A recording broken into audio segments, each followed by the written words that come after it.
एका गावात एक म्हातारी राहत होती. तिला मुले बाळे नव्हती.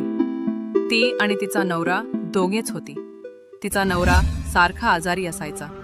ती रात्रंदिवस त्याची काळजी घेत असायची. म्हातारी रोज मोलमजुरी करायला गावात जात असे. या म्हातारीबद्दल संपूर्ण गावात सहानुभूती होती. पण म्हातारी स्वाभिमानी असल्याने ती कोणाकडून कसलीच मदत घेत नसे. एके दिवशी ती जंगलात लाकडे तोडण्यासाठी गेली होती. दिवसभर लाकडे तोडून ती दमली होती.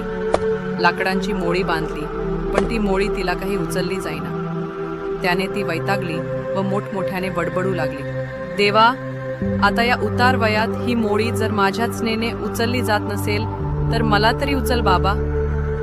तिने तसे म्हणायला आणि मृत्यूदेव तिकडून जायला एकच गाठ पडली. त्यांनी ते ऐकले व लगेच तेथे येऊन ते म्हणाले, मी तुझा आवाज ऐकला आहे. मी तुला घेऊन जायला तयार आहे. साक्षात मृत्यू समोर पाहून म्हातारी घाबरली आणि म्हणू लागली, मला आताच मरायचे नाही.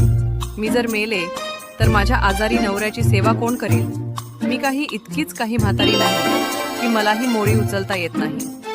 मी उगीच गंमत करत होते.